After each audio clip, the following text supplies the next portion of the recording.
The following is a Broncos Broadcast Network production. Ladies and gentlemen, the ceremony is about to begin. Please take your seats and turn off all cell phones and electronic devices.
At this time, will you stand and remain standing for the singing of the national anthem by the Davenport High School Chamber Singers, God Bless America, and a prayer by Cadet Corporal Alvarez.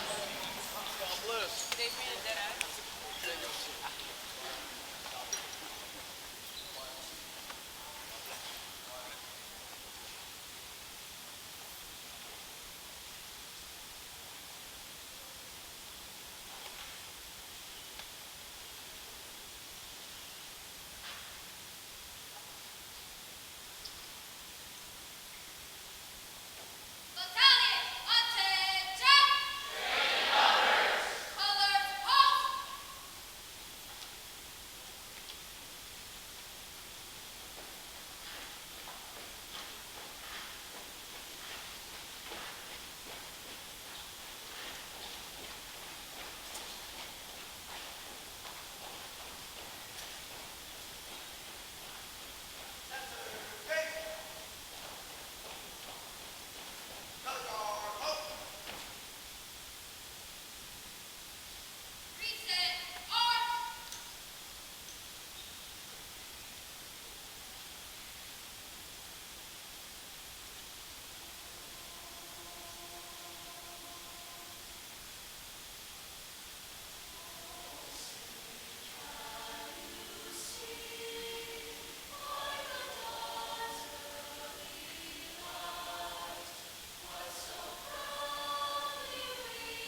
Dear Lord, today we honor our veterans, worthy men and women who gave their best when called upon to serve and protect their country.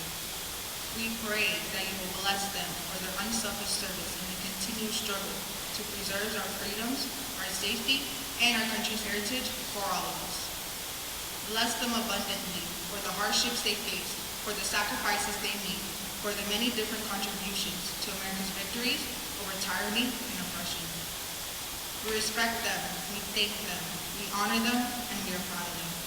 We pray that you will watch over these special people and bless them with peace and happiness. Amen.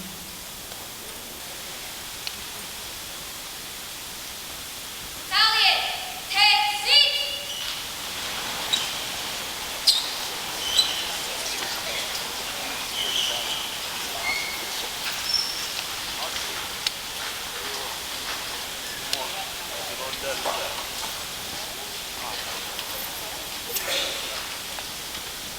Good morning, ladies and gentlemen. On behalf of Davenport JROTC Bronco Battalion, welcome to our 2025 Veterans Day ceremony. This morning, we are your mistress of ceremony, Cadet Major Fuentes and Cadet Major Moore. We will honor our fallen veterans, missing veterans, and current veterans. We extend a sincere welcome to our Davenport City Mayor, Bryn Summerlin, City Commissioner Tom Fellows, our Davenport High School Principal, Dr. Haley Kish, and all other distinguished guests. The Commander of Troops for today's ceremony is Cadet Private Peña Benitez. Now, we will have the history of the United States Marine Corps by Cadet Corporal Orlategi.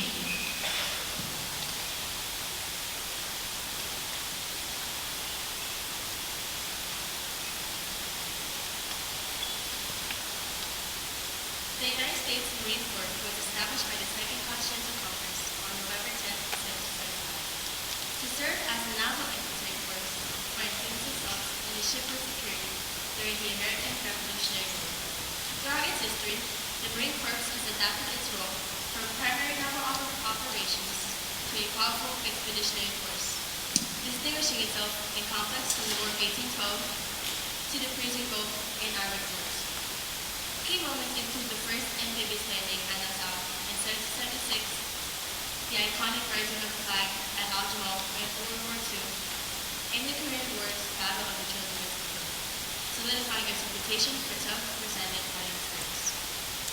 Origins of the Revolutionary War from 1775 to 1783. Founding. The Marine Corps was founded to provide ship security and land amphibious systems, acting as a sea-based infantry force. First landing. On March 3, 1776, the Continental Marines conducted the first amphibious landing, capturing British forts in the Bahamas during the Battle of Nassau. Is Bandit. After the American independence, the Continental Navy and its Marines were dismobilized. Reestablishment and growth from 1798 to 1916. Formal reestablishment.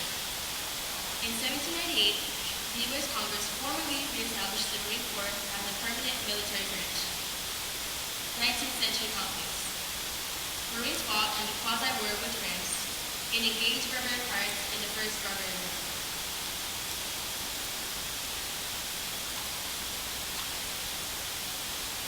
The Marine Corps participated in the War of 1812, the Mexican-American War, and the American Civil War, undertaking amphibious landings along the Confederate coast. Expansion. Between wars, Marines were deployed to various locations, including the South Seas, China, Japan, and Latin America. The World Wars and beyond. World War I. Marines fought with distinction in France, earning the nickname Devil Dogs from German soldiers.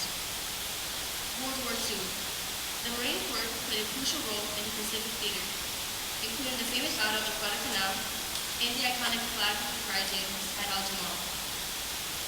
Korean War. The 1st Marine Division famously fought and defeated Chinese forces at the Battle of the Treasure Field. Post-war and modern era. The Marine Corps continued to serve as a global expeditionary force, evolved in the Persian Gulf and larger war on terror.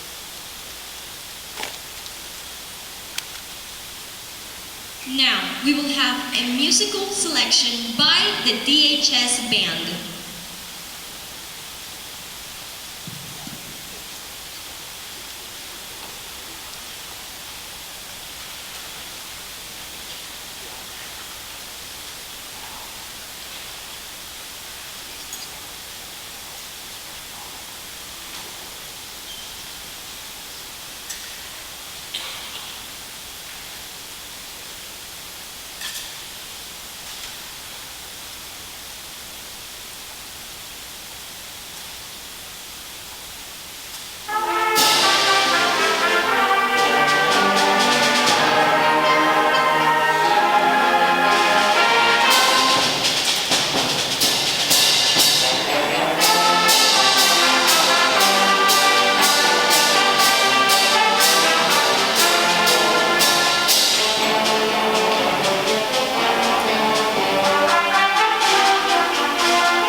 Space Force by Cadet Private Kirk.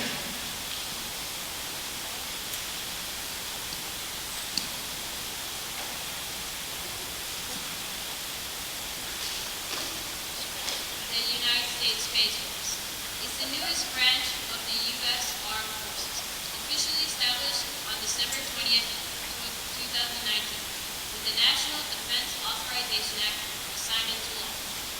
Here's a concise overview of its history and evolution. Code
space capabilities like GPS, satellite communications, and weather forecasting are vital to both military operations and civilian life. Guardians, members of the United States Space Force, are called guardians, a nod to their role in safeguarding the higher frontier.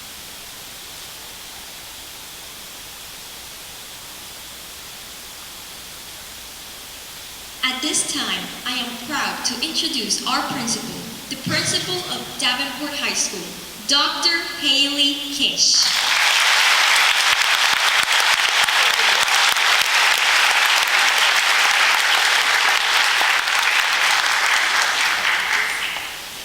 Thank you so much, everyone, for coming out to Davenport High School today. On behalf of the Davenport High School community, I would like to say thank you to all of our veterans who have served and who have joined us for our ceremony today. It is our hope and my hope that our students in attendance will feel the passion, love, and service that our veterans have for their community and their country. We always teach them to lead from the front as students, and I know that this ceremony was important for them as leaders in an effort to honor you, our veterans. We hope that you enjoy your time here with us today, and we look forward to hosting many more events in the future. Thank you once again, guys.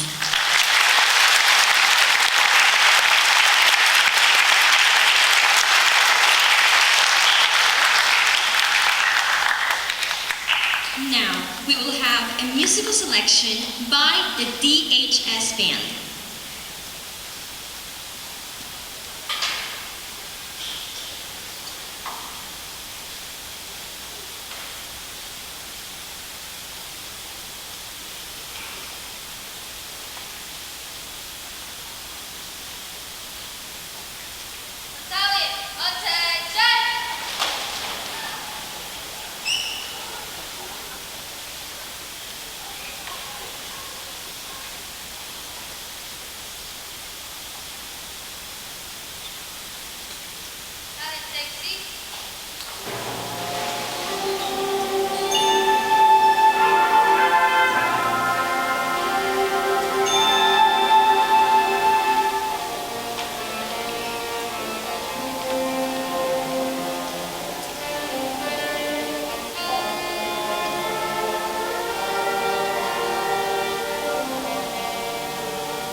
by Cadet Private Santiago.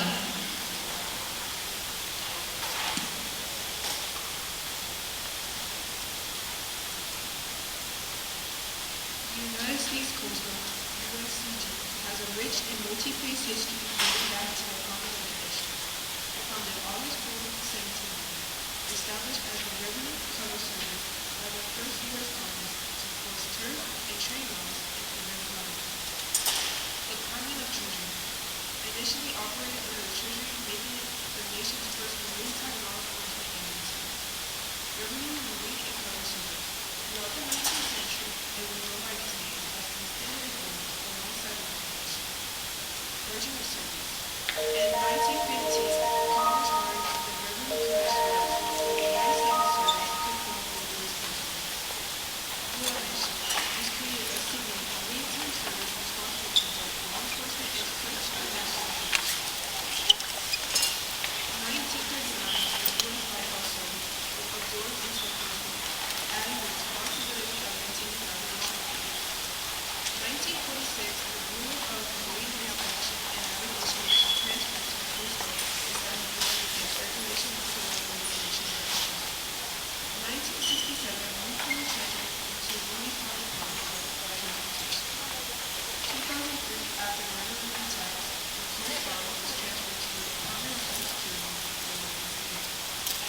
The Coast Guard is a unique among U.S. military branches for the military law enforcement, communication, and regulation missions, and operates under the Homeland Security for a peacetime and can be transferred to the Navy military. The United States Coast Guard is responsible for non-limited maritime law enforcement, search and rescue, environmental protection, port and coastal security, ice-breaking and navigation aid agents. The Coast Guard is meaning always ready, and reflects an enduring commitment to safeguard U.S. waters and supporting naval maritime standards.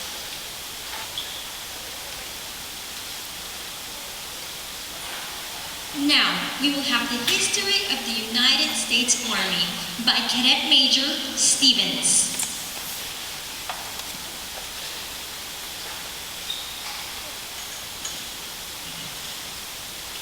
The history of the U.S. Army dates to its official establishment on June 14, 1775, when the Second Continental Congress authorized the creation of a Continental Army to fight for independence from Great Britain.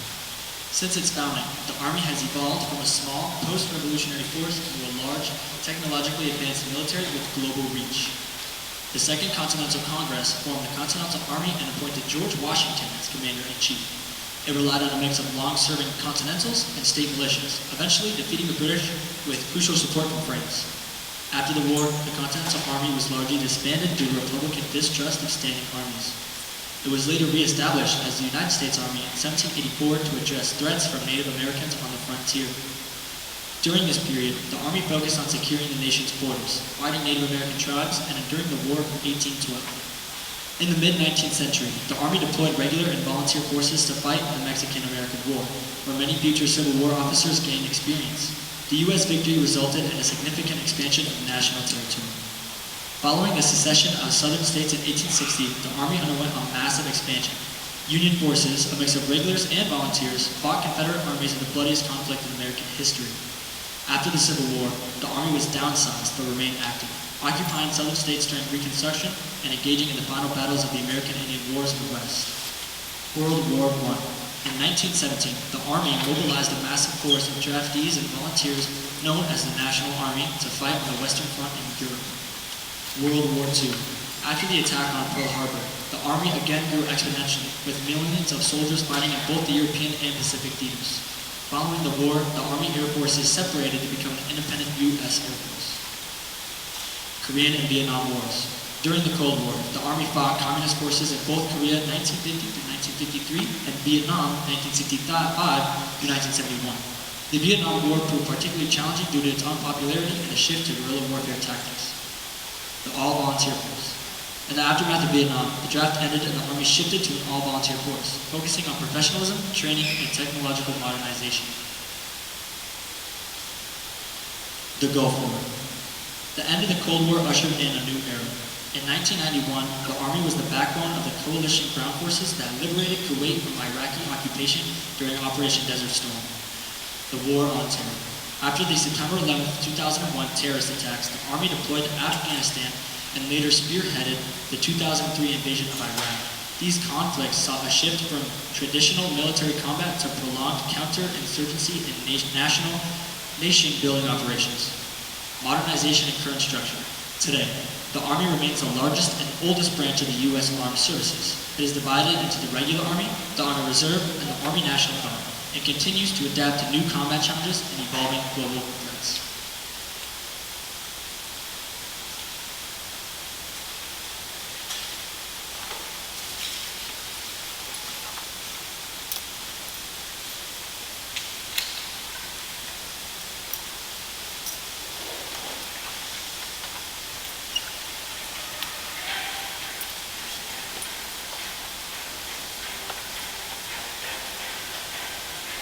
This table recording is set for one.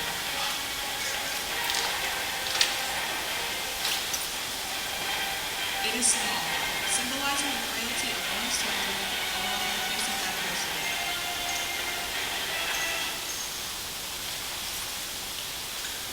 The white cloth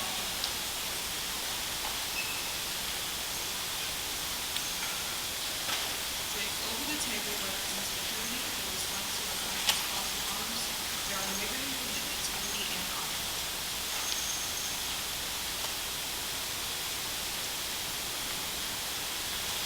The black napkin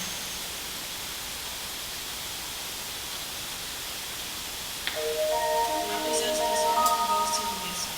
The emptiness these workers have left in the hearts of their families and friends.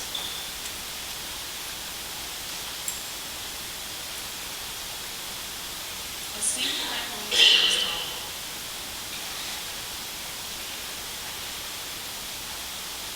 Reminding us of the love and sacrifice of those who serve and the families who stand by.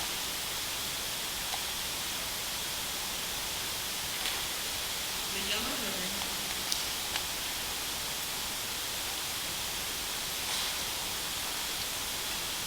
is tied with hope that one day those still missing will return to us.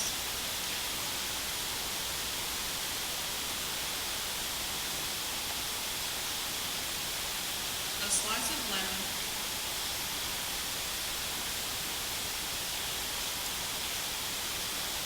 rests on the queen, symbolizing the bitter fate of those captured or lost.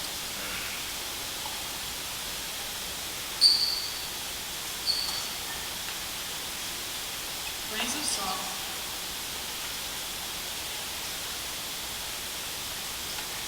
are scattered, representing the tears shed by loved ones who drew the wind once again.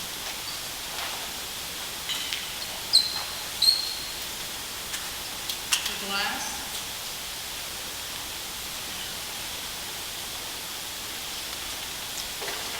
is engraved, reminding us that our distinguished comrades cannot be with us to bring a toast, fortune, and fellowship of an evening.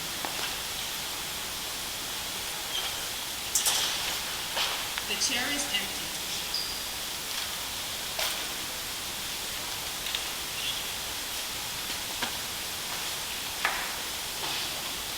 They are not here, but all soldiers, sailors, airmen, or marines are not forgotten.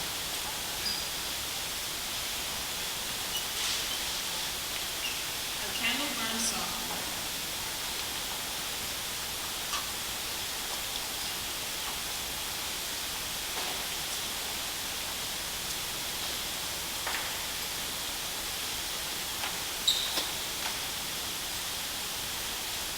Its flame a beacon of remembrance and resolve.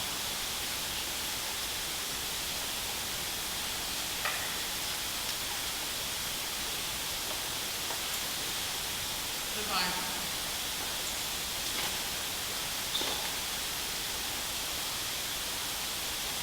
In times of uncertainty, the faithful draw hope and fortitude from the pages of the Bible.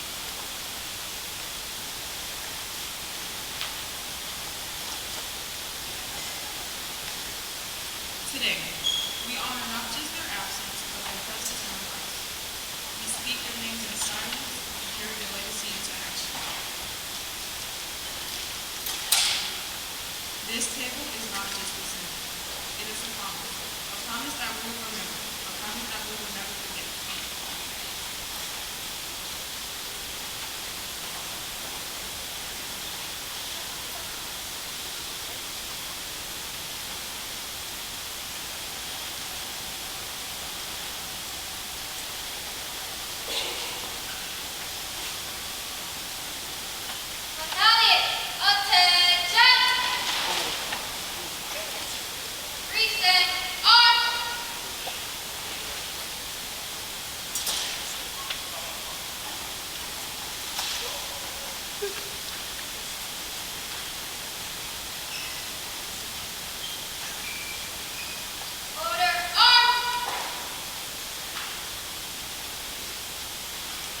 take seats.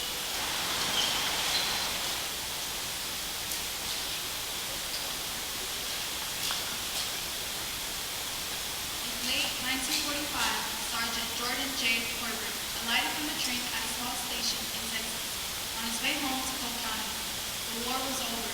He was resplendent in his paratrooper uniform, with starched pants, bloused into jumpers so shiny you could see your face in them, a paratrooper's hat, and wings. He still retained his college football player physique. Although he was never deployed overseas, he and fellow paratroopers had just completed a secret mission, one that many Americans remain unaware of even today.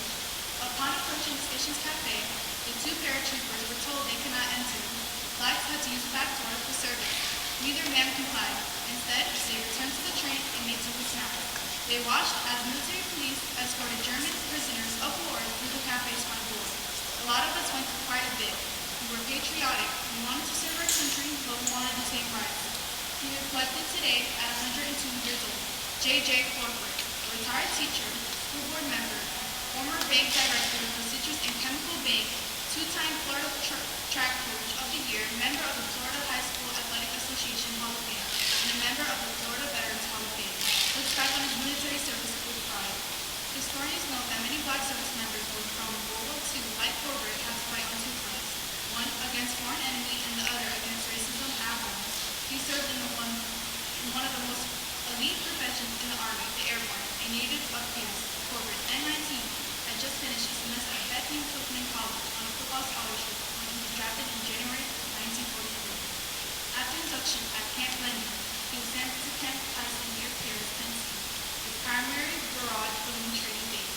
Many soldiers there went to Normandy on a D-Day to set up the barrage balloons that prevented German aerial attacks.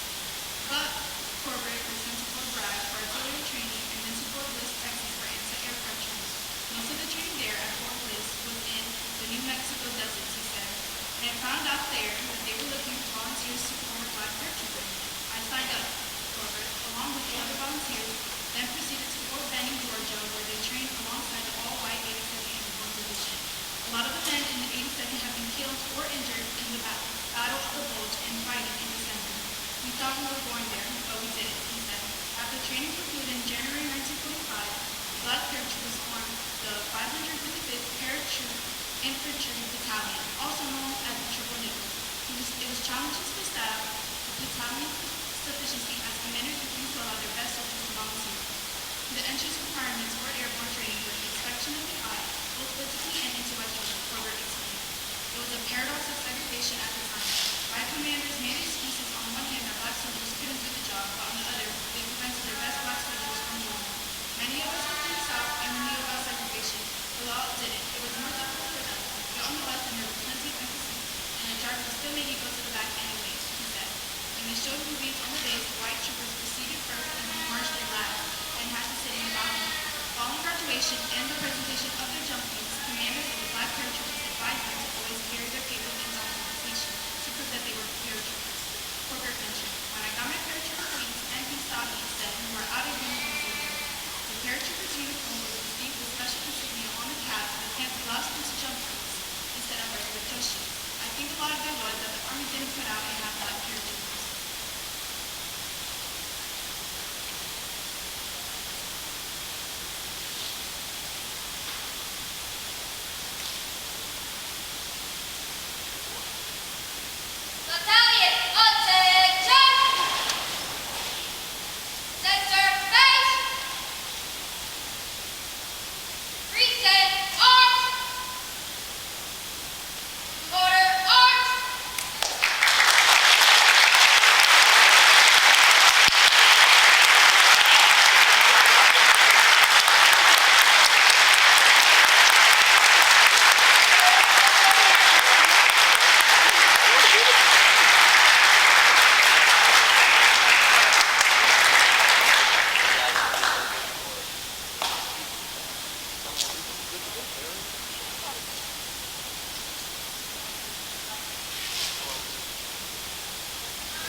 Now, we will have the history of the United States Navy by Cadet Private Kirkland.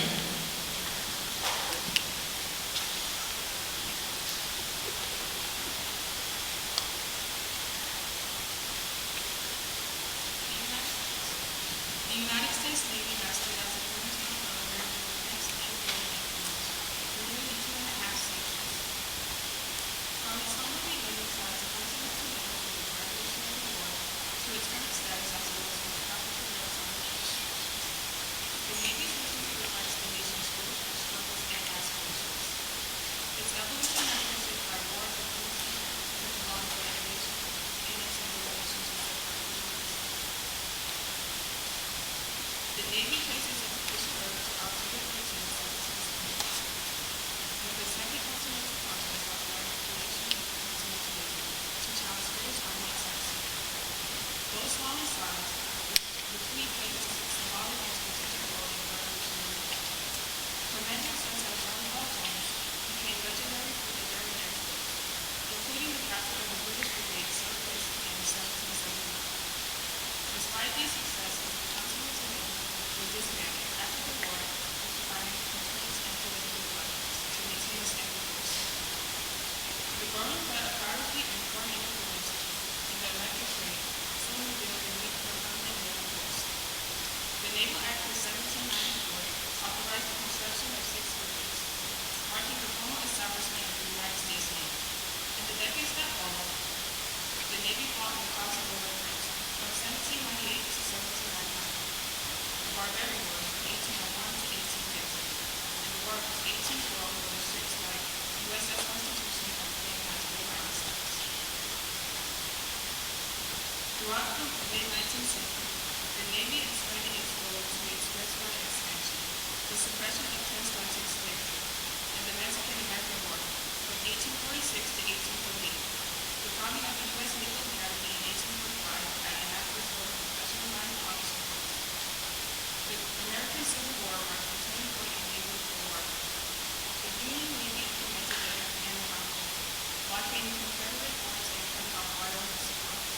The war also introduced revolutionary technology, most notably the ironclad warships, USS Monitor and CSS Virginia, which signaled the end of the wooden warship era.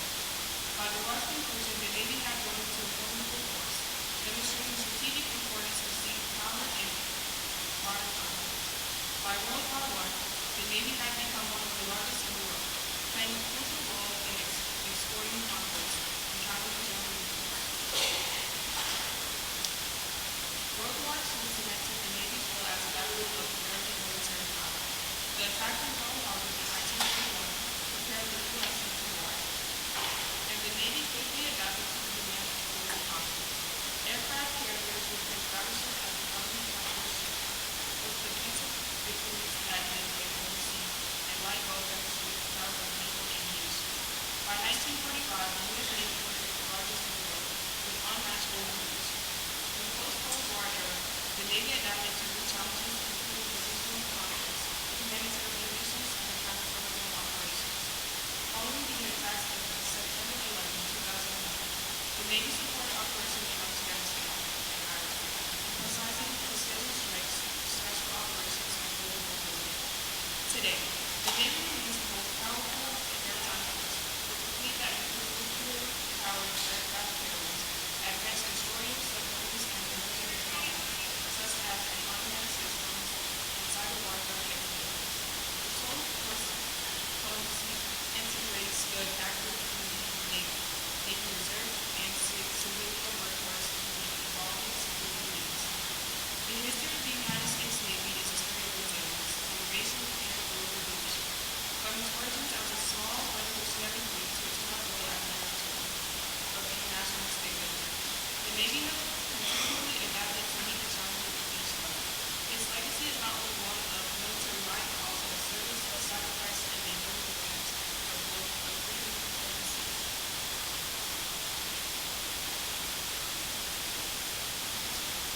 Now, we will have the history of the United States Air Force by Cadet Private Aiken.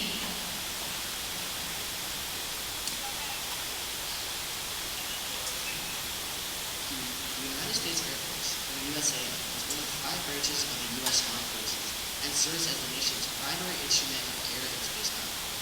Established as a separate service in 1947, the Air Force played a decisive role in shaping modern warfare, advancing technology, and ensuring national security. Its history reflects both the evolution of aviation and the growing importance of air superiority in the world. Origins and early development. Military aviation in the United States began with the U.S. Army. The Aeronautical Division of the Signal Corps was created on August 1st, 1907, marking the Army's first formal step into aviation. By 1914, the aviation section of the Signal Corps was established, and during World War I, the Army's Air Service emerged as a significant combat force. Brigadier General William Billy Mitchell became a leading advocate for air power, arguing that aviation would be central to future programs. In 1926, the Air Service was reorganized as the Army Air Force, which expanded its role in training and operation. By 1941, the Army Air Forces, AFF, were created as an autonomous command within the Army, consolidating all air units under General Henry H. World War II and the push for independence. World War II demonstrated the decisive impact of air power. The AFF grew into a massive organization with more than 80,000 aircraft and more than 2 million personnel. Strategic bombing campaigns in Europe and the Pacific underscored the importance of controlling resources. Following the war, military leaders and policymakers recognized the need for an independent air service. The National Security Act of 1947 formally established the United States Air Force as a separate branch of the military. This marked a turning point in U.S. defense policy, elevating air power to equal status with land and sea forces. Cold War and technological innovation. During the Cold War, the Air Force became central to American strategy of defense. The creation of the Strategic Air Command, or SAC, emphasized long-range bombers and nuclear deterrence. The development of intercontinental ballistic missiles, or ICBMs, and advancements in jet technology further expanded the Air Force's domain. The Air Force also played a critical role in space exploration and satellite technology. Programs such as reconnaissance satellites and early missile defense systems reflected the growing overlap between air and space domains. Modern role and mission. Today, the Air Force is responsible for air superiority, global strike, rapid mobility, intelligence, surveillance, reconnaissance, or ISR, and space operations. It has been heavily involved in conflicts from the Korean War and Vietnam War to the Gulf War, Iraq, Afghanistan, and ongoing counterterrorism operations. The Air Force continues to modernize with stealth aircraft, unmanned aerial systems, and cyber capabilities. Its integration with the newly created U.S. Space Force highlights the enduring importance of air and space dominance in the 21st century. Conclusion. The United States Air Force has evolved from a small aviation unit within the Army to a global leader in air and space power. Its history reflects innovation, resilience, and the recognition that controlling the skies is essential for national defense. As technology advances, the Air Force remains at the forefront of protecting U.S. interests and shaping the future of defense.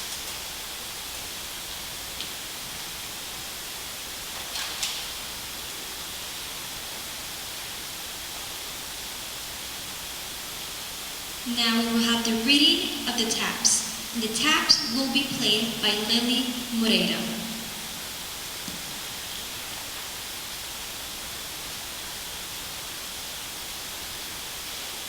powerful sound of a bugle playing taps is a call to remember those who gave their lives in the service of the United States. Born of a French bugle call, the melody we know as taps was rearranged and used during the Civil War as a call to exile. In the late 1800s, the Army formally adopted the tune used at military funerals and memorial services. Today, there's 24 mournful notes comprising taps are played to commemorate the memory of members of all 5 branches of the armed forces: the Army, the Navy, the Marine Corps, the Air Force, and the Coast Guard.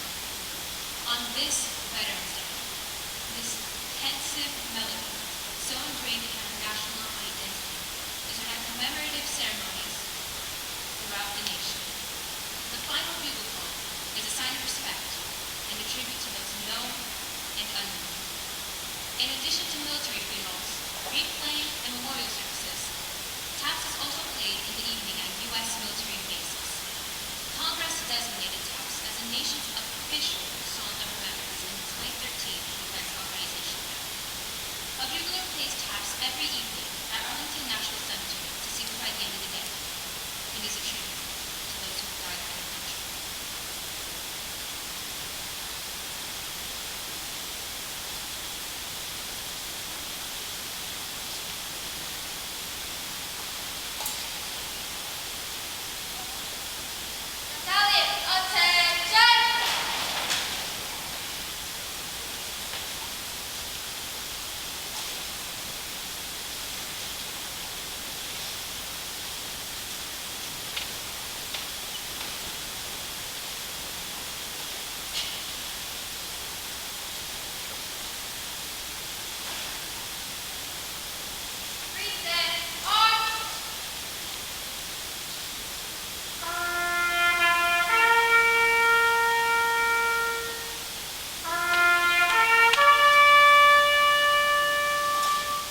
At this time, the Army, Navy, Air Force, Marine Corps, Coast Guard, and Space Force service melodies will be played.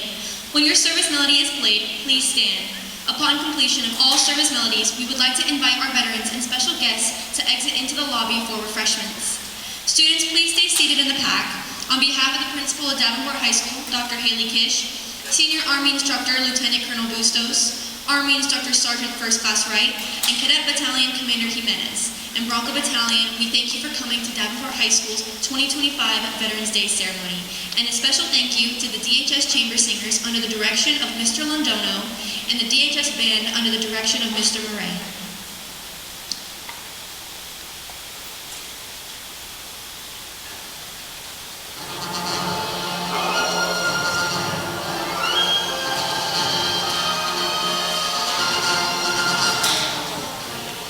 The United States Congress